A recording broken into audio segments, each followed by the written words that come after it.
जय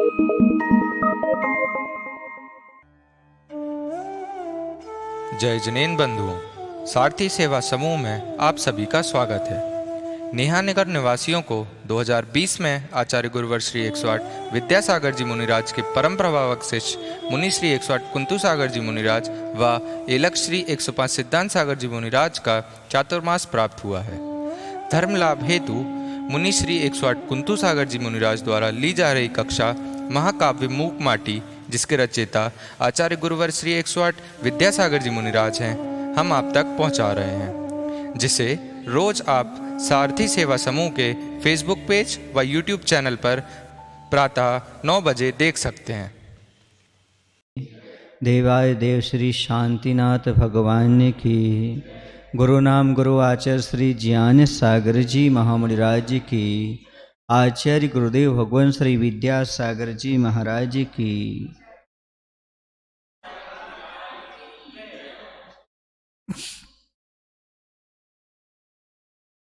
आज का युग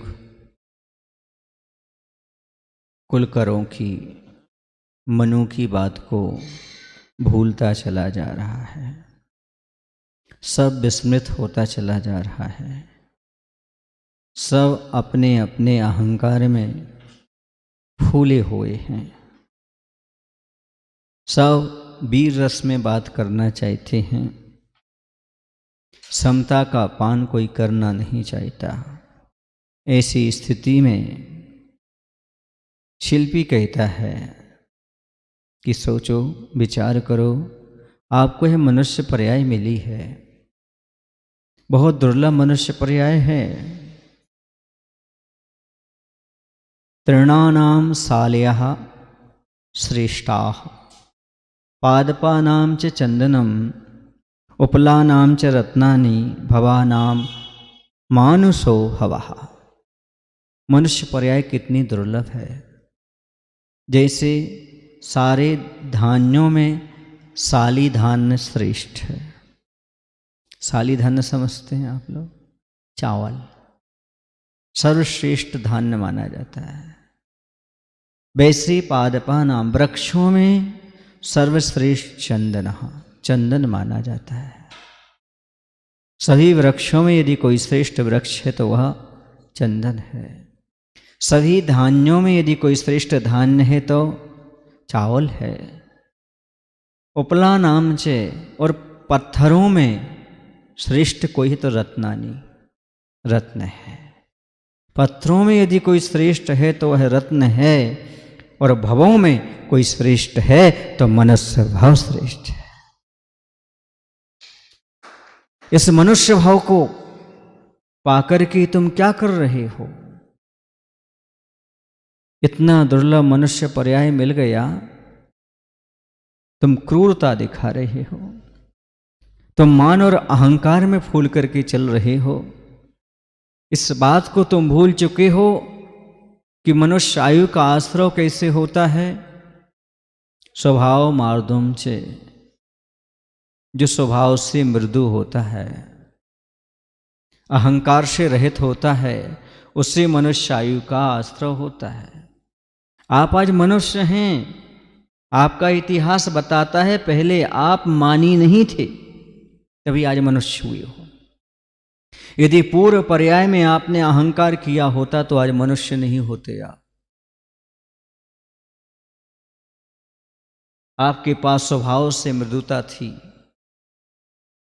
आप स्वभाव से झुकने वाले थे, विनयवान थे, आपको किसी ने सिखाया नहीं था, समझाया नहीं था, फिर भी आप झुक करके चलते थे, सबसे मिल करके चलते थे। इसलिए आज कौन सी पर्याय में हैं आप? मनुष्य पर्याय में। ये जैन दर्शन कहता है आपके भूतकाल को ही बताता है और भविष्य काल को भी दर्शाता है, और वर्तमान में तो जीना सिखाता है। भूतकाल में आपने कभी इस प्रकार का अहंकार नहीं किया, इसलिए आप आज वर्तमान में मनुष्य हुई हो। बड़ी दुर्लभ पर्याय आपको प्राप्त हुई है। आचार्य से कहते हैं मानव पनपा, मानव पन पा। क्या किया तूने? मानव पनपा अर्थात मानव उत्पन्न हुआ, और मानवपन पा, क्या किया तूने, अर्थात मनुष्य पर्याय प्राप्त करके क्या किया, मान को बढ़ाया। वैसे भी मनुष्य पर्याय में मनुष्य गति में मान कसाई की बहुलता रहती है। एक दिन हमने बताया था नरक गति में क्रोध की बहुलता, त्रिंच गति में मायाचारी की बहुलता, देव पर्याय में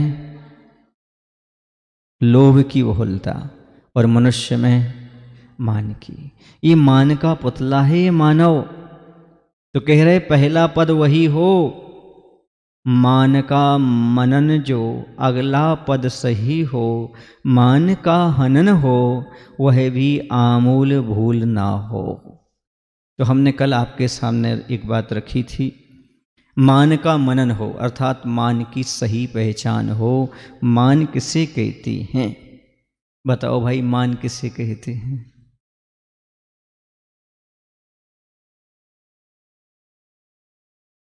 आपके सम्मान को ठेस तो नहीं पहुंच रही है?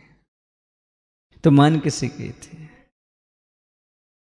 वही तो मान है, तो मुझे पता है, पर इसी का तो गुमान है। नहीं, वह उत्पन्न कैसे होता ये नहीं कह रहा हूं, मान है क्या चीज। दूसरे को तुच्छ समझते हुए अपने आप में बड़प्पन का अनुभव करना, इसका नाम मान कहलाता है। अपने आप को बड़प्पन का बड़ा समझना और दूसरे को तुच्छ समझना, इसी का नाम मान है। या यूं कहा जाए, अहम करोति इति अहंकारा, मैं करता हूं, इसी का नाम अहंकार है। जहां कर्तापन आ जाता है, स्वामीपन आ जाता है, वहीं पर अहंकार उत्पन्न हो जाता है।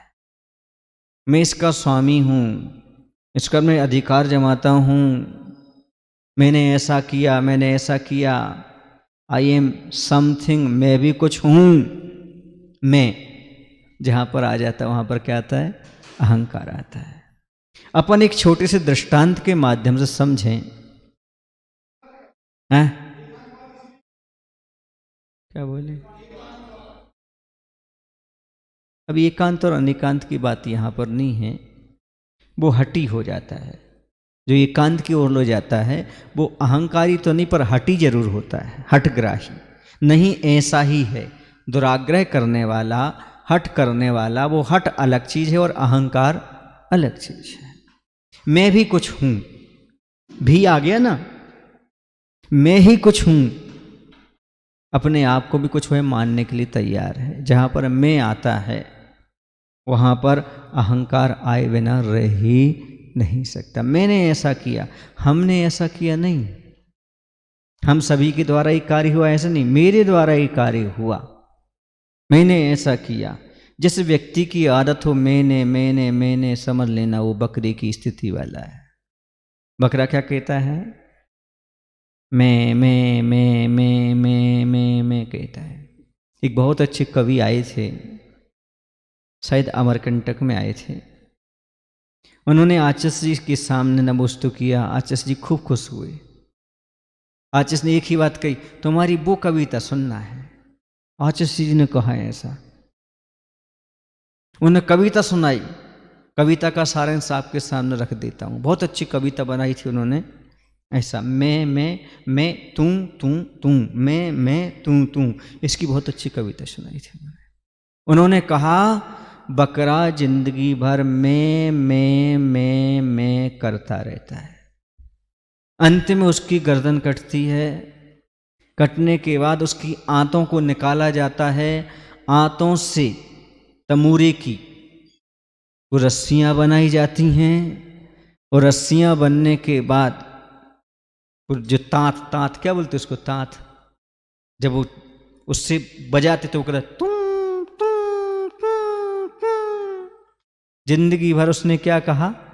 मैं। बाद में क्या बोला? तुम। ये कविता उन्होंने बहुत अच्छे से प्रस्तुत की थी। बड़ा आनंद आता था उसको सुन करके। कि देखो जिंदगी भर मैं करता रहा और अंत में तू। बस यही है जिंदगी की स्थिति।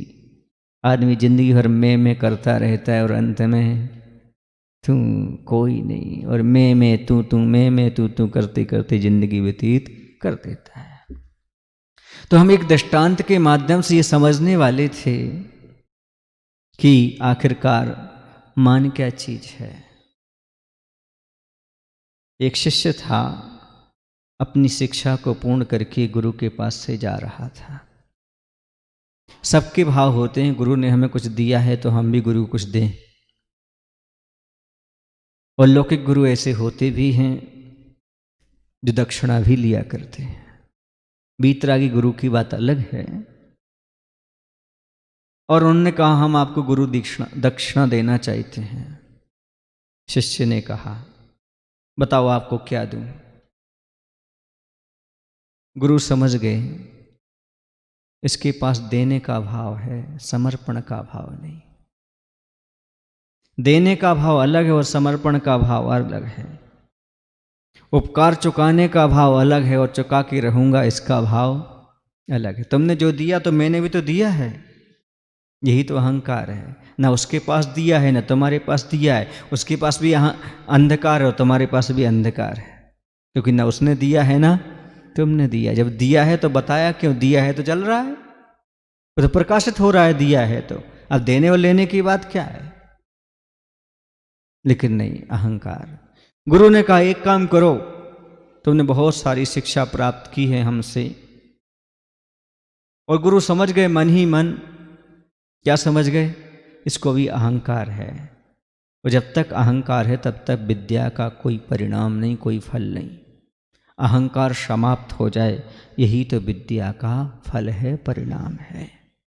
मान विद्यमान है फिर काय का ज्ञान है, और ज्ञान है तो काय का मान है, काय का गुमान है। और मान चला जाए, विनम्र हो जाए तो समझो विद्या पच गई, विद्या का फल उसे प्राप्त हो गया। वैसे भी गुरु सब समझते हैं, कहते नहीं, ये बात अलग है। समझने वाले समझदार होते हैं, कहने की आवश्यकता नहीं पड़ती। शिष्य की गुरु से कौन सी बात अनजानी है, सागर को पता है बूंद में कितना पानी है।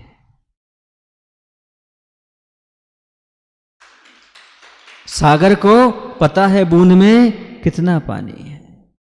शिष्य की गुरु से कौन सी बात अनजानी, गुरु सब जानते हैं। जैसे सागर जानता है बूंद में कितना पानी है, सब भान रहता है। फिर भी उससे कहा यदि आप कहते हो गुरु दक्षिणा देना है तो एक काम करो, दुनिया में जो सबसे तुच्छ चीज हो वो हमें भेंट कर दो।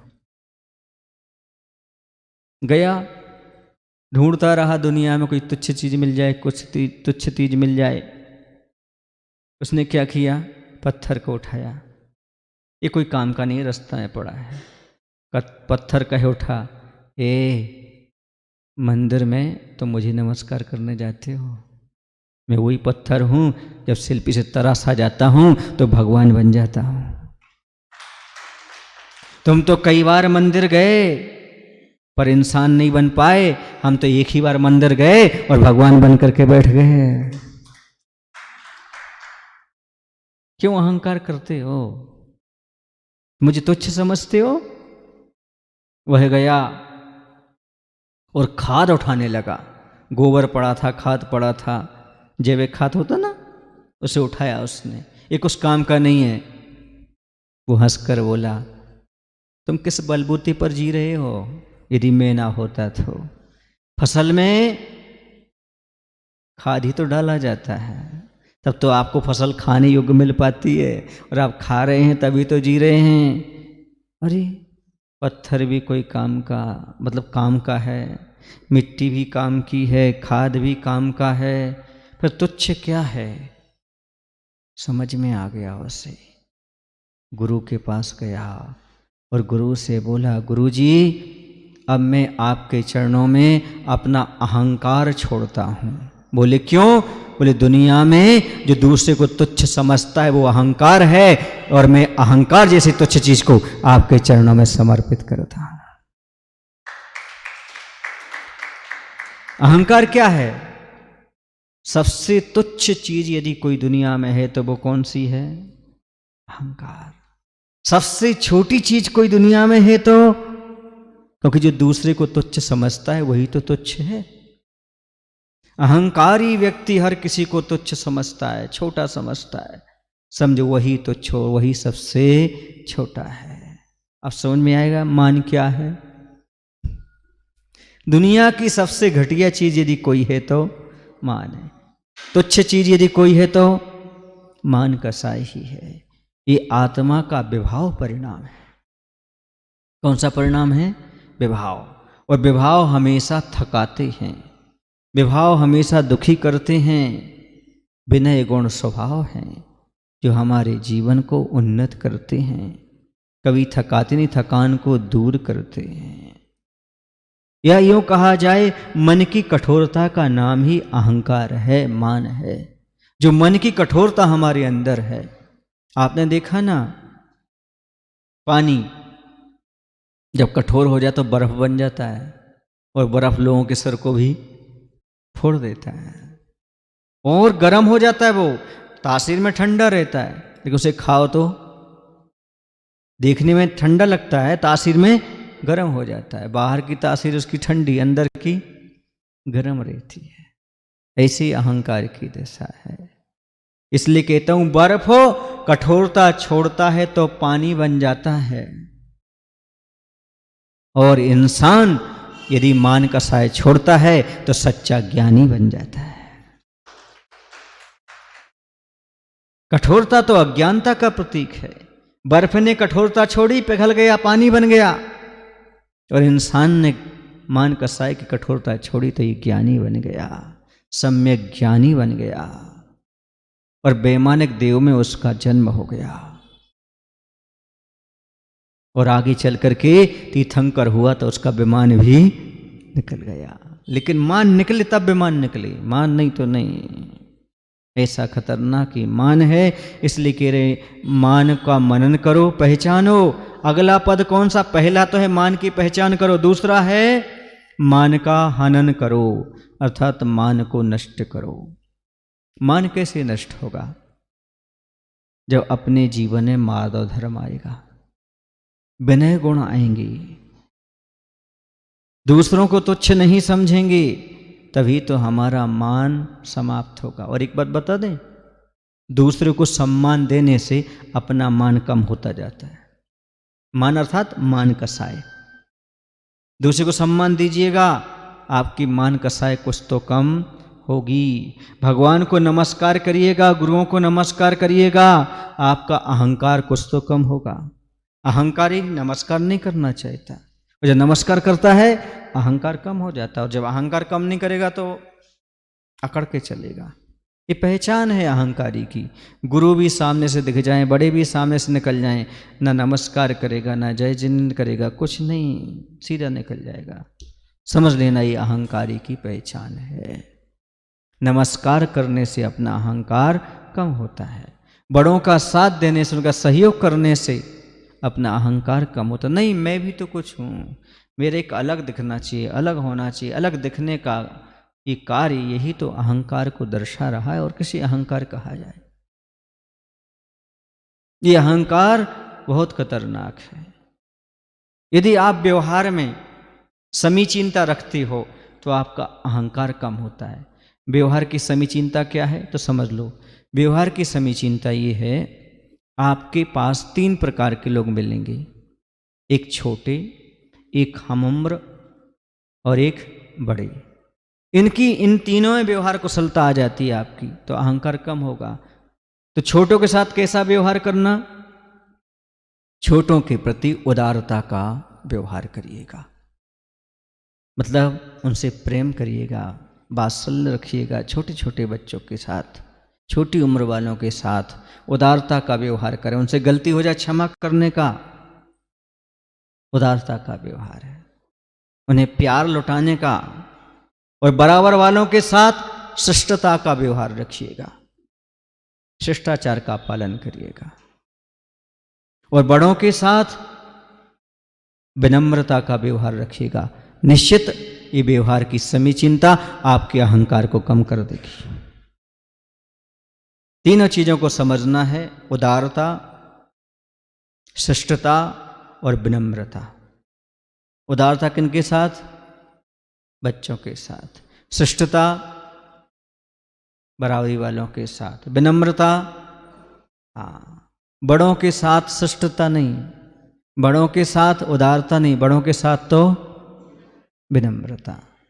एक बात और मैं आपको बता दूं, गुरुओं के प्रति वात्सल्य नहीं रखा जाता, वात्सल्य तो साधर्मी के साथ रखा जाता है। आपके साधर्मी सावक ही रहेंगी, हमारे साधर्मी मुनि रहेंगे। नहीं आया समझ में? हाँ, क्योंकि हम मुनि धर्म वाले हैं और आप सावक धर्म वाले हैं। फिर क्या रखना आप लोगों को मुनियों के प्रति? भक्ति, समर्पण, श्रद्धा। क्या रखना? हाँ, महाराज से वात्सल्य नहीं चाहना, बल्कि महाराज से आशीर्वाद मांगना। क्या मांगना? आशीर्वाद मांगना। और उनसे वात्सल्य ना रखना, ना काम ना करना। आपका वात्सल्य यही है, आप उनकी भक्ति करो, उनके गुणों के प्रति अनुराग रखो, वैयावृत्ति करो, अपने आप वात्सल्य मिल जाता है। उनका आशीर्वाद तो ही वात्सल्य कहलाता है, और क्या है। पनागर की बात है, एक विद्वान थे हिंदी के, आचार्य के दर्शन करने के लिए आए और आचार्य से बोलते हैं, आचार्य जी आपका भले सब रसों का त्याग है, लेकिन आप एक रस तो लेते भी हैं और देते भी हैं, उसका नाम है वात्सल्य रस। आप दूसरों पर वात्सल्य लुटाते भी हैं और वात्सल्य लेते भी हैं। तो 9 रसों का वर्णन चल रहा है, 7 रसों का वर्णन चल रहा है, उसमें वीर रस की बात चल रही है। तो वीर रस के लिए कहा जा रहा है, सुनो वीर, सबसे पहले तो समझो, साधना करना है तो अहंकार नहीं होना चाहिए, पहली कंडीशन। साधना का अहंकार ना हो, अपने आप को सब कुछ ना माने, गुरुओं की आज्ञा के अनुसार चलें, जोश तो हो पर साथ में होश हो, तभी मोक्ष मार्ग बनता है। यह भी आमूल भूल ना हो, अहंकार को थोड़ा थोड़ा नष्ट ना करें, पूरा नष्ट करें, क्योंकि स्वार्थवश तो कोई भी अहंकार छोड़ देता है। हाँ, एक दिन हमने बताया था, नमन नमन में फेर है, अधिक नवे बेईमान, दगाबाज दूनों नमे, चीता चोर कमान।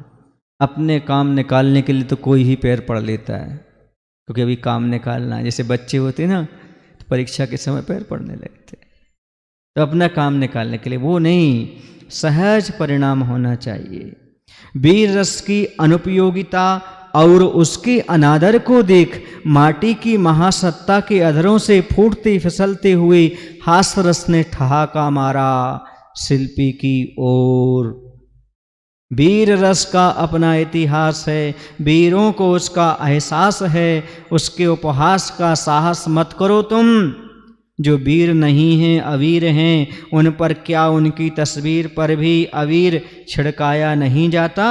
हाँ, यह बात निराली है। जाते समय अर्थी पर सुलाकर भले ही छिड़काया जाता हो, उनके इतिहास पर ना रोना बनता है ना हंसना। यूं कहते कहते हास्यरस ने एक कहावत कह डाली। कह रहे हैं वीर रस का जो अनुपयोगिता बता दी शिल्पी ने, यह सुनकर के किसके लिए? हास्यरस के लिए गुस्सा आई, क्योंकि इन्होंने कह दिया ना कि मनुष्य जीवन मिला है तो कुछ धर्म पुरुषार्थ करो, और सबसे पहले मान के विषय में चिंतन करो, इसके परिणाम का विचार करो, ये किस लिए होता है ये समझो, ये कब स्थिर रहता है समझो, सोचो विचार करो। ये कसाय है, मन ही मन इसका जन्मदाता है, इसका परिणाम दुर्गतियाँ हैं, दुख मिलता है। धन रूप शरीर ज्ञान आदि को लेकर के अहंकार क्यों करते हो? ये सब नाशवान वस्तुएं हैं, ये सब कर्मों के अधीन है जो कुछ मिल रहा है। ऐसा मनन करो। भरत चक्रवर्ती देखो, पांडव देख लो, रावण देख लो, ऐसे बलशाली जीवों को भी पराजय का मुख देखना पड़ा है। तुम किस खेत के मूली हो? अरे तुम तो मामूली हो। कह रहे हैं दूसरे चरण में उन्होंने कहा मान का त्याग करो, थोड़ा थोड़ा नहीं, पूरा मान का त्याग करो। इसमें तनिक भी भूल मत करो। गलती से थोड़ा सा ही मान रह जाएगा तो दिक्कत। कांटा निकालते निकालते, कांच निकालते निकालते एक थोड़ा सा भी यदि उसमें अंश रह गया तो पैर में शरण पैदा कर देता है। पैर में शरण हो जाती है। शरण शरण शरण, गलन गलन, सब चलता रहता है। सड़ा देता पूरा का पूरा, गला देता है। इसलिए इतना सा भी मान अंदर नहीं रहना चाहिए। इसमें भूल मत करना, गलती मत करना, मान कसाय को बिल्कुल निकालने का प्रयास करना। कुछ लोग कहते हैं मैं मान ना चाहूं पर अपमान भी तो सहन नहीं करूं, और अपमान सहन नहीं कर पाना यही तो इनडायरेक्ट मान चाहना है। और मान और अपमान दोनों को सहन कर ले, वह दुनिया में सबसे बड़ा विद्वान है। बस मान और सम्मान में दोनों को समता परिणाम रख ले, वो सबसे बड़ा विद्वान है। और थोड़ा मान नहीं मिला, फिर देखो ठेस पहुंच गई, धक्का लग गया। अरे भैया मैं कब कहता हूं भैया मुझे मान दो, पर मैं चाहता हूं मुझे अपमान तो मत करो, अपमानित तो मत करो। मोक्ष मार्ग में मान और अपमान युक्कल हैं, एक पुण्य के उदय से और एक पाप के उदय से। दोनों बराबर हैं, मान हो या अपमान हो, सब में समता परिणाम रखो, तभी तो मोक्ष मार्ग है। भैया हम नहीं चाहते आदमी हमारा सम्मान करे, पर चार लोगों के बीच में अनादर तो ना करे। बस एक बात बताऊं आपको, भगवान की पूजा भक्ति करके सब लोग कर्म की नजरा करते हैं, पर सच्चा मोक्ष मार्गी वो है जो सामने वाले की गाली सुन करके कर्म की नजरा कर लेता है। सामने वाले के द्वारा आप शब्द बोले, अपमान किया गया, तो भी शांति से सहन कर लेता है, तब कर्म की नजरा होते। सामने वाला चिल्ला रहा है, बोल रहा है, ओम शांति। हमें भगवान ने कान दिए ही नहीं है। किसी की गाली सुनने के लिए, किसी का अपमान कर रहा है उसके शब्द सुनने के लिए कान है ही नहीं। प्रकृति ने कह दिया ये कान तो मैं जिनवाणी सुनने के लिए दिए हैं, सुनो तो जिनवाणी सुनो, कौन क्या कह रहा है मत सुनो। दुनिया कायर कहेगी, दुनिया के कहने से क्या होता है? दुनिया की सोच तो बहुत जल्दी बदल जाती है। दुनिया की सोच का क्या कहना, हमने एक दिन सुनाया था सोच का, बताया था ना, दूध में मक्खी गिरे तो गिलास में, दूध के गिलास में, चाय के गिलास में मक्खी मिले गिरे तो चाय फेंक दो, और घी के टीन में गिरे तो मक्खी फेंक दो। आदमी की सोच है, कब बदल जाए कोई भरोसा थोड़ी। जहां ज्यादा प्रॉफिट दिखे तो सोच कुछ हो जाए, जहां नहीं दिख रहा हो कुछ हो जाए। दुनिया की सोच से मत चलो, दुनिया क्या सोचती है यही समझेगी कायर है, यही समझेगी गलत है। समझने दो, उनके समझने से क्या होता है। ध्यान रखो, बुरा रह करके अच्छा कहलाना ठीक नहीं, और अच्छे रह करके बुरा कहलाना ठीक है, क्योंकि तुम्हारा कुछ बिगड़ने वाला नहीं। लेकिन अंदर से बुरे बने रहो, बाहर से अच्छे बनो, इससे किसका मायाचारी है, स्वयं का नुकसान है। और बाहर से कितने भी दुनिया बुरा भला कहे, कहने दो, हम अंदर से अच्छे हैं तो अच्छे। कल कहा था ना कि परसों कहा था, उस किसी ने अच्छा समझा, किसी ने बुरा समझा। दुनिया में जिसकी जितनी समझ थी उसने उतना ही समझा, मैंने इतनी समझा, मेरे पास इतनी समझ थी। समझने दो जिसको जो कुछ समझना है। क्या दुनिया इतनी समझदार है क्या? दुनिया इतनी समझदार होती तो समझदार में काय को होती? समझने दो, हमें जो आचार्यों ने कहा है, जो जिनवाणी ने कहा है, वही हम करते चले जाएंगे। इसलिए थोड़ी भूल मत करना मान कसाय को नष्ट करने के लिए। अच्छे अच्छे चले गए, इसमें मान के दलदल में फंस करके अपने आप को समाप्त कर गए। अब कह रहे वीर रस की अनुपयोगिता को सुनकर के शिल्पी के मुख से वीर रस की अनुपयोगिता और अनादर सुन माटी के ओंटों से फिसल कर ठहाका मारता हुआ हास रस निकला। कौन सा रस निकला? हास। हा हा हा हा हा, हंसता हुआ आया और क्या कह रहा है? सुनो, वीर रस का अपना इतिहास है, उसका उपहास मत करो। आप ऐसा साहस मत, उसकी हंसी मत उड़ाओ। वीर रस की उपयोगिता वीर लोग ही जानते हैं, इसका अपना इतिहास है। तुम इसकी हंसी ना करो, जो वीर नहीं कायर हैं ऐसे लोगों के इतिहास पर ना रोना बनता है और ना हंसना बनता है। कायरों पर कौन रोए कौन हंसे, उन्हें जीवन भर कोई सम्मान आदर नहीं मिलता यदि उनके ऊपर कभी क्या लिखा ये अबीर, अबीर माने गुलाल, गुलाल क्या कहलाती, जो गुलाल नहीं छिड़की जाती उनके ऊपर, गुलाल का टीका भी नहीं लगता। तो कह रहे हैं गुलाल के द्वारा विजयी वीरों का सम्मान किया जाता है। और कह रहे इनके लिए कभी नहीं, उन्हें जीवित भर कोई सम्मान आदर नहीं मिलता यदि उनके ऊपर कभी गुलाल डाली जाती है कायरों के ऊपर, तो जीवित अवस्था में नहीं, मरने के बाद अर्थी पर गुलाल फेंकी जाती है। अर्थात वीरों का जीवित में गुलाल से सम्मान होता है और कायरों का मरने के बाद। इसलिए कह रहे क्या समझते हो आप, उसके इतिहास पर न रोना बनता न हंसना कायरों पर।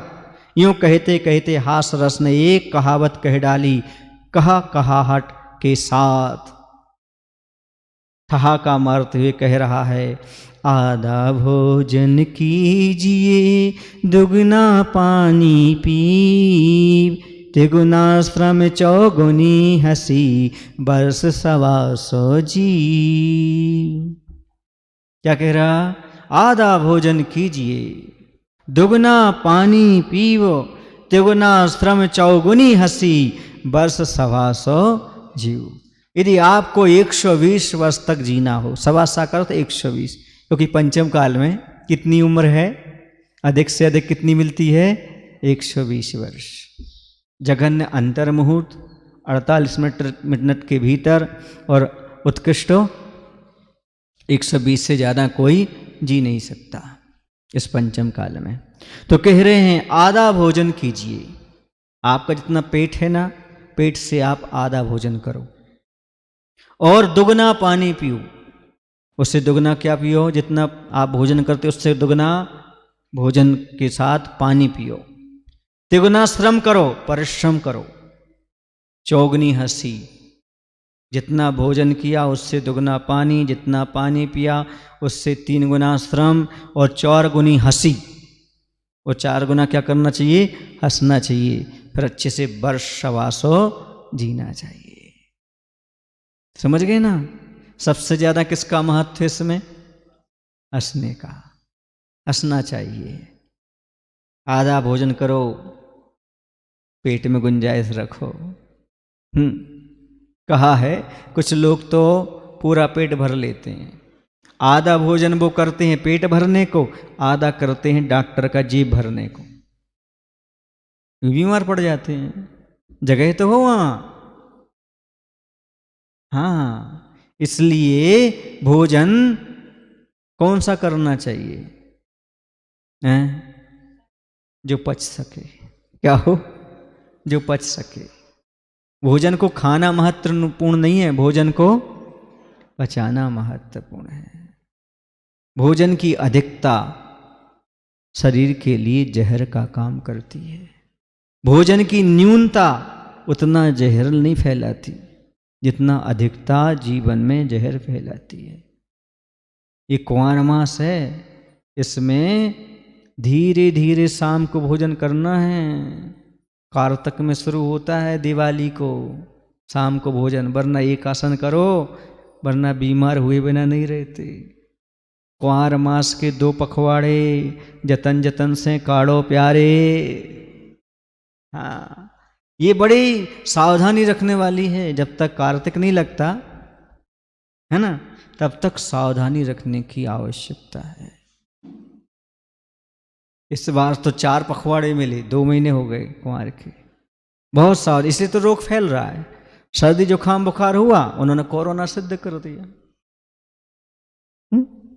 इसलिए इससे बचो। एक बार भोजन करोगे उसमें भी आधा पेट दुगना पानी, निश्चित रूप से आप मेहनत भी कर पाओगे, वरना पेट भर के आओगे तो आलसी बन जाओगे। फिर तिगना श्रम कब करोगे, फिर चौगनी हंसी कब, फिर वर्ष 125 कैसे जियोगे। समझो, कहते कुपोषण से बहुत कम लोग मरते हैं, अति भोजन से ज्यादा मरते हैं। आज इतना अधिक भोजन पानी स्वाद के लिए लेते हैं, किसके लिए? स्वास्थ्य के लिए नहीं लेते। कुछ लोग ऐसे होते जो खाने के लिए जी रहे हैं, और कुछ लोग ऐसे हैं जो जीने के लिए खा रहे हैं। अपन कौन से हैं? पहले वाले खाने के लिए जी रहे कि जीने के लिए खा रहे? जीने के लिए खा रहे थे, और पसंदीदा क्यों? जीव को जो अच्छा लग रहा वो क्यों? स्वास्थ्य के लिए अच्छा क्यों नहीं? होटल का क्यों? पर्यूषण के दूसरे दिन ही होटल के समोसा क्यों? यदि तुम जीने के लिए खा रहे हो तो प्रश्न उठता है, नहीं उठता क्या? इतनी क्या आकुलता थी आपको? इतना क्या खाने की आवश्यकता थी? कुछ लोग ऐसे ही करते हैं, पर्यूषण पर्व में 10 दिन उपवास करेंगे, 11वें दिन अच्छे से पारना होगी, 12वें दिन होटल पे मिलेंगे। ये धर्म नहीं है, ये तो मात्र दिखावा है। धर्म तो वो है जो भले एक आसन करो पर आजीवन होटल का भोजन का त्याग करो। वहां का नहीं खाएंगे, अभक्ष्य नहीं खाएंगे। होटल के भोजन की बात बता दूं आपको। मैं बेगमगंज में था, एक कोई समोसा वाले कहलाते हैं, प्रसिद्ध है वहां पर, नाम याद नहीं आ रहा, अशोक या ऐसा कुछ नाम हो सकता है।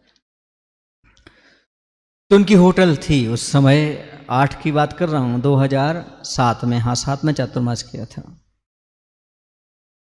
तो उन्होंने कहा उनकी होटल है, उन्होंने कहा महाराज जी मैं कभी होटल पर भोजन नहीं करता। हमने पूछा क्यों नहीं करते? बोले होटल का भोजन स्वादिष्ट लगता है इसलिए नहीं करते। हमने कहा क्यों? बोले जो भोजन स्वादिष्ट हो जाए समझो बासा था। आज के समोसे इतने अच्छे नहीं लगेंगे जितने कल के बासे रखे थे और तल के दे दिए तो आदमी बहुत अच्छे चाव से खाता है। हमने कहा ऐसे कैसे? बोले हमारे यहाँ एक मद्रासी लोग आए थे, उन्होंने कहा भाई चावल बना कर दे दो हमें। चावल बन गया ज़्यादा, बोले गए कम। हमारे बुंदेलखंड के लोग कितना खाते हैं? लास्ट में 2 चम्मच। वो 3 दिन तक रखा रहा। 30 दिन भी हमने उस चावल को फ्राई करके उन्हें दिया। वो खाने वाले ये बोलते हैं आज तक ऐसा चावल नहीं खाया हमने। 3 दिन वाला, समझ में आ रहा है आपको? कहाँ फेंके? बोले ये स्थिति है, इसलिए मैं होटल का खाता ही। और पता है महाराज, रात में ही बनता है, सब बनता है। अब लाइटें जलती रहती है, उसमें क्या क्या मिल जाता है आप समझ रहे होंगे। लाइट में कितनी चीजें आती हैं, कीड़े क्या क्या, उसमें सब मिल जाते हैं। तीसरी बात और मैं आपको बताना चाहता हूं, होटलों में, रेस्टोरेंट में काम करने वालों को 3 दिन की छुट्टी नहीं होती। आपके परिवार की महिलाएं 3 दिन छुट्टी पर रहते हैं। समझ में आ रहा आपको? आपातकाल में वो भोजन नहीं बनाते, भोजन नहीं छूते, क्योंकि उस समय जहर हो जाता है वो भोजन। महीने में 3-4 दिन वो लोग छूते नहीं इस चीज को, समझते इस चीज को। वहां पर पालन होता है इस चीज का क्या? फिर आपका जीवन जहरीला बनेगा कि नहीं? वासनाओं से भरेगा कि नहीं बनेगा? बुरी वासनाएं, बुरे विचार आएंगे कि नहीं आएंगे? जैसा खाओ अन्न और जैसा हो वह मन, जीवन वैसे जीवन बन जाता। और जैसा भी हो पानी वाणी। बोलो, आप अपने परिवार की सदस्य से भी उस समय भोजन पानी नहीं लेते, और किससे लेने के लिए जा रहे हैं आप? क्योंकि होटल का बना हुआ कोई शुद्धि पूर्वक नहीं बनता। शुद्धि अशुद्धि का वहां कोई विवेक नहीं रहता। कुछ समझ में आ रहा है पुरुषों? तुम्हारी बुद्धि कहाँ गई? होटल का खाते हो। कुछ लोग कहते हैं हम होटल का ज्यादा नहीं खाते, मीठा नमकीन पसंद है वो ही लाते हैं। होटल का चाहे मीठा हो चाहे नमकीन हो, है तो है। इसलिए समझो क्या चीज खाना और क्या नहीं खाना। तुम्हारी माँ भी सोच समझ भोजन खिलाती है, तुम्हारी पत्नी सोच समझ कर खिलाती है, और तुम हो कहीं भी खाते हो। दूसरी बात बता दूं, गाय हर एक घास को नहीं खाती। हरी है तो खा लो, धतूरा है नहीं खाती वो, और चीजें हो नहीं खाती, जो घास हो वही खाती है। चुन चुन करके, और तुम जो भी आ जाए सब आ जाए, पता नहीं ये कौन सा आइटम है, ले आओ बस। गाय पहले सूंघ लेती है। पशु, प्रत्येक पशु के सामने कोई भी चीज डालो वो सूंघेगा, उसके बाद खाएगा, और तुम बिना सोधे खा लेते हो। तुम्हें सूंघना नहीं, तुम्हें शोधना है। बिना सोधे भोजन नहीं करना चाहिए। लेकिन क्या करें, जीव की आदत ऐसी है। तो कह रहे आधा भोजन करिएगा, आधा भोजन करो। आप आरोग्य चाहते हो, स्वास्थ्य चाहते हो, तो पेट से थोड़ा सा, भूख से थोड़ा सा कम खाइएगा। बहुत अच्छे सिद्धांत हैं दो स्वस्थ रहने के लिए। बता दें कौन से दो सिद्धांत हैं। पहला सिद्धांत है भूख लगने पर ही भोजन करें। जब तक भूख नहीं लगती तब तक भोजन ना करें। ऐसा ना हो कि बन रहा है तो आके खा लो, नहीं, जब तक भूख ना लगे तब तक भोजन नहीं करना। और दूसरा है भूख से एक रोटी कम खाना। भूख है अभी, रहने दो, एक रोटी कम खाओ, तभी आप स्वस्थ रह सकते हो। कौन सी दो बातें? भूख लगने पर ही खाएं और भूख से एक रोटी कम खाएं, तभी आप स्वस्थ रह सकते हो। बिना भूख के खाओगे, बिना मौसम के फल खाओगे, बेमौसम में मर जाओगे। हाँ, तुम बोल रहे, हम नहीं बोल रहे।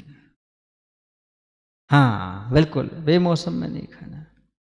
और कितने बार ग्रस्तों को 2 बार से अधिक भोजन नहीं बताया पंचम काल में भी। 1 बार खावे योगी, 2 बार खावे भोगी, भोगी माने ग्रस्त, 3 बार खावे रोगी, और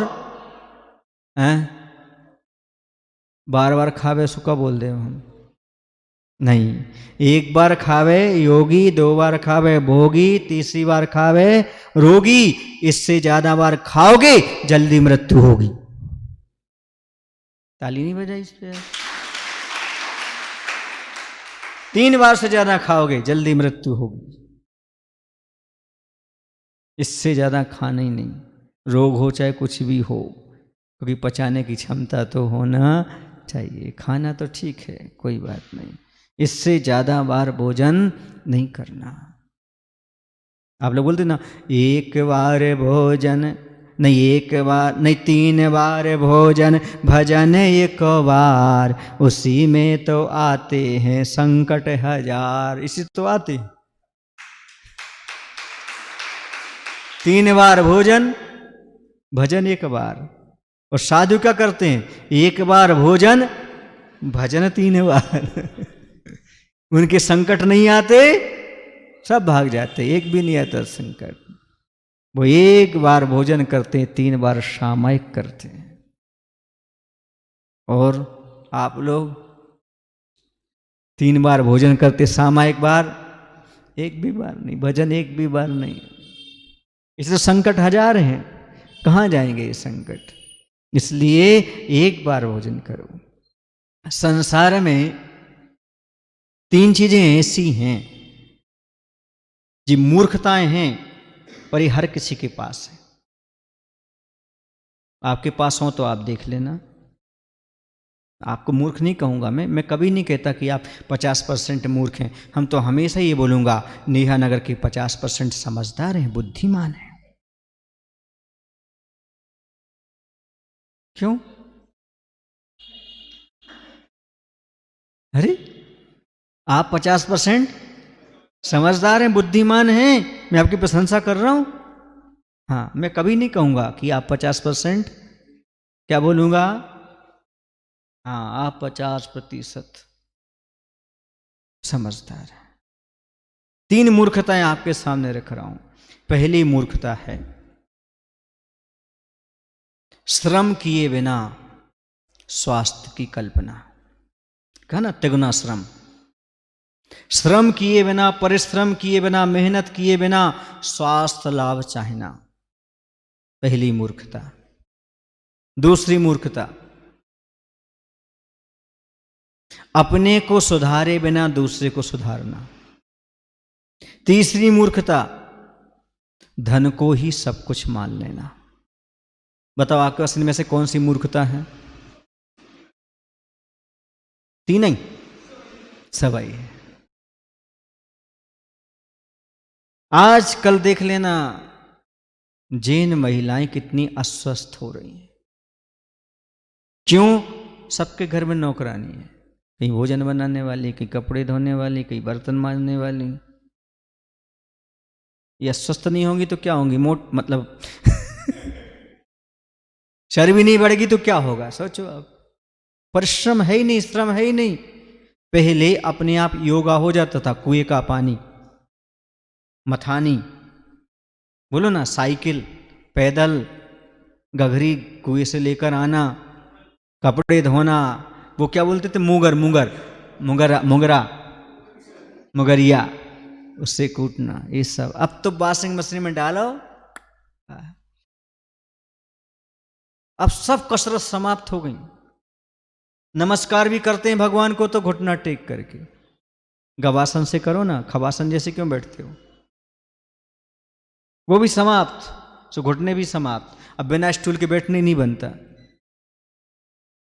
श्रम समाप्त, और श्रम समाप्त हो गया तो समझ लेना तुम्हारा स्वास्थ्य समाप्त हो गया। जब तक तुम मेहनत कर रहे हो तब तक तुम स्वस्थ हो, और मेहनत करना बंद कर दोगे तुम अस्वस्थ हो जाओगे। कसरत करो। आज घूमने क्यों जाना पड़ता है आप लोगों को? कुछ तो श्रम करो।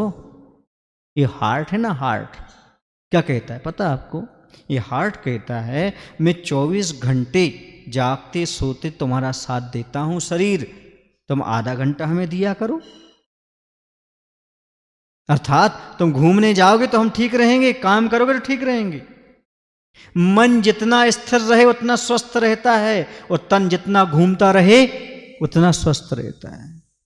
एक दादाजी हैं कस्तूरचंद जी, कुंभराज नगर में। उनकी उम्र 75 होगी, लेकिन यदि महाराष्ट्र के आहार 1.5 किलोमीटर दूर हो रहे हैं तो पैदल जाएंगे, देखने जाएंगे। दूसरे महाराज किस तरफ इसी ओर हो रहे हैं तो पैदल जाएंगे, देख करके आएंगे।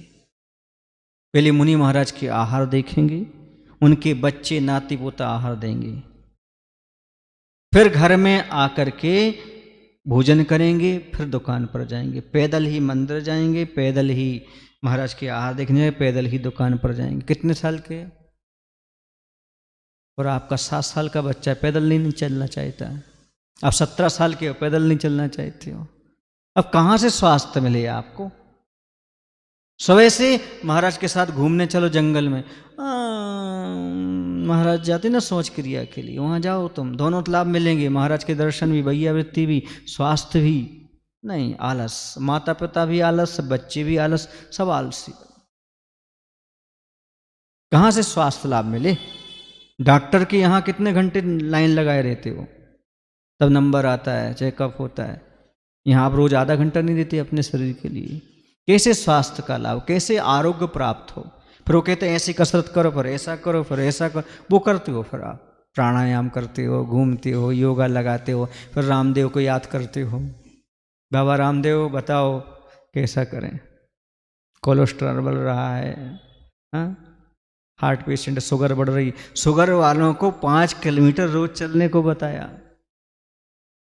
श्रम खत्म हो गया, कोई मेहनत नहीं, ना फटकना, ना कुछ नहीं, ना कुछ नहीं, झाड़ू पोछ कुछ है ही नहीं। आज बैठे बैठे ऑर्डर चल रहा है, सब हो रहा है।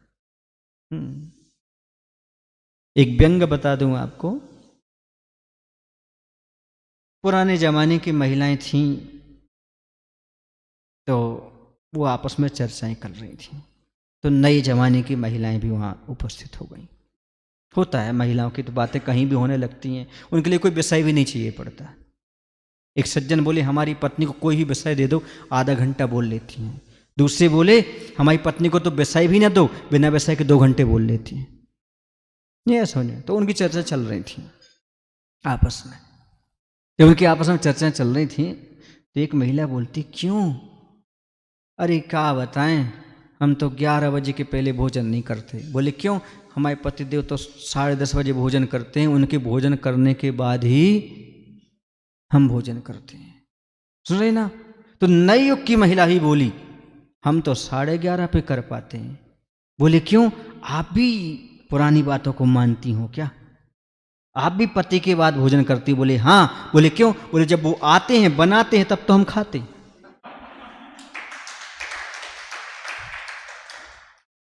हम भी पति के बाद ही भोजन करते हैं। कुछ बात समझ में आ रही है? अब देखिएगा, आज वर्तमान की एक थिंकिंग है, एक सोच है, सर्विस वालों से शादी करेंगे, वो भी जॉब में ये भी जॉब में, वो भी 10 बजे जाएंगे ये भी 10 बजे जाएंगे। प्रश्न ये है, तैयारी भी करना है, अब भोजन कौन बनाए? उसी समय पति को भी जाना है, उसी समय पत्नी को भी, अब भोजन कौन बनाए? लगाओ नौकरानी। पति पत्नी का रिश्ता क्या था? 4 रोटी बना करके खा ना सकें तो पति पत्नी का रिश्ता क्या है? और वात्सल्य यदि बढ़ता है तो खाने खिलाने से बढ़ता है, और ये समाप्त होता चला जाए। वो आए, वो बना करके चली गई रख करके, अब तुम आ रहे हो 12 बजे 2 बजे फिर आके खा रहे हो। ये स्थिति है। किसके लिए कमा रहे हो जब बना के खा नहीं पा रहे? किसके लिए? ये आज वर्तमान में इतना सहज सा होता जा रहा है। और कुछ लोग तो ये कहते हैं कुछ नहीं, अपन तो होटल में खाएंगे, बस दोनों सर्विस करो, टिफिन बुलवा लो, या होटल में खाने हो गया काम।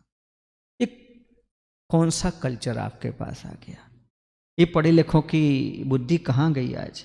न स्वयं बनाना न खाना।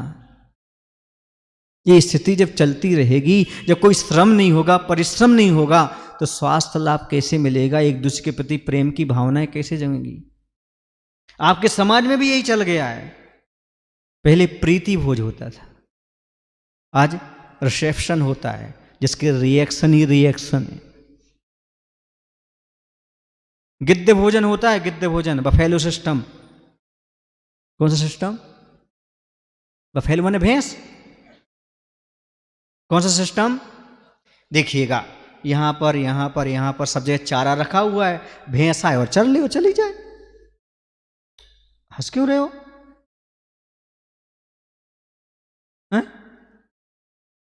भैंस बैल गैया आए, मुंह मारे, जो जो पसंद हो, थोड़ा इसमें मुंह मारो, थोड़ा इसमें मुंह मारो, इसमें थोड़ा, चले जाओ।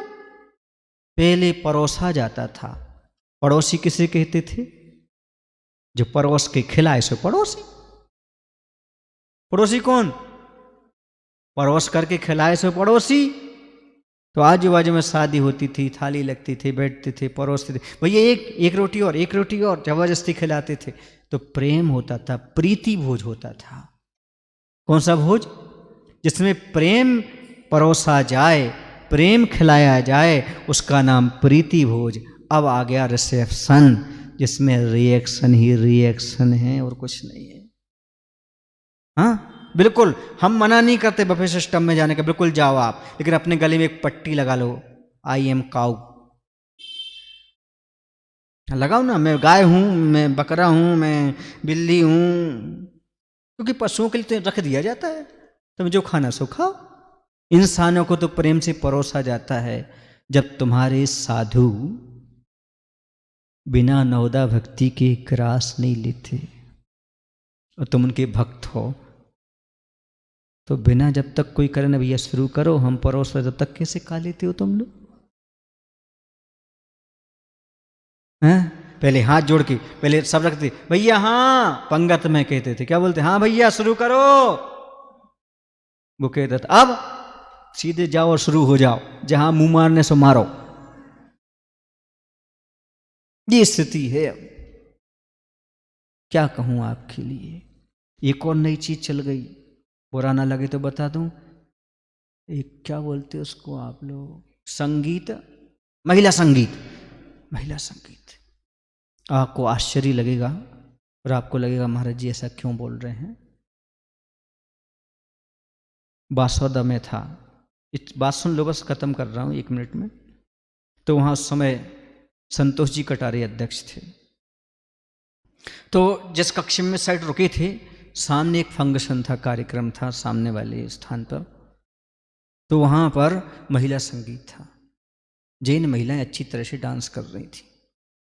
तो संतोष जी कटारे वहां से आ रहे थे, तो वहां अजीन लोग खड़े, वो बोले अरे ये नाचने वाली कहाँ से बुलाई हैं, बहुत अच्छी नाच रही हैं।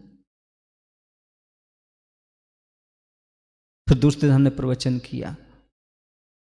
पहले के ज़माने में बताऊं आपको, नाचने वाली बाहर से बुलाई जाती थी और बनाने वाली घर की महिलाएं होती थी। आज भोजन बनाने वाली बाहर की महिलाएं हैं और नाचने वाली। ताली नहीं बजाना, शर्म की बात है ये। किसकी बात है ये? शर्म की बात है हमारे लिए। यदि कोई बाहर का व्यक्ति ये बोल दे कि अच्छी बुलाई आपने, हमें मुझसे बोलने में शर्म लग रही है, इस बात को बड़े धीरे से बोल रहा हूं कहीं टेप ना कर लें। समझ में आ रहा है आपको? ये स्थिति है आज की, और आप लोग बड़ी शान मानते हैं। कौन सा संगीत? महिला संगीत। हमने तो आज तक नहीं सुना कहीं इतिहास में महिला संगीत, कहीं डांस किया हो, कहीं इस प्रकार के कार्य हों। इतनी कुलवती नारियां हुई, ये कलाएं पहले क्यों नहीं सिखाई जाती थी? महापुरुषों के यहाँ महिलाओं को कहीं नाचने गाने की ये कोई कलाएं नहीं सिखाई जाती। आज डांस क्लास चलती है। अच्छी अच्छी सब परिवार की बिटियां डांस सीखने जा रही हैं, गरबा सीखने जा रही हैं। उसके दुष्परिणाम भी पेपरों में नजर आ रहे हैं, घर में नजर आ रहे हैं। ये क्या है?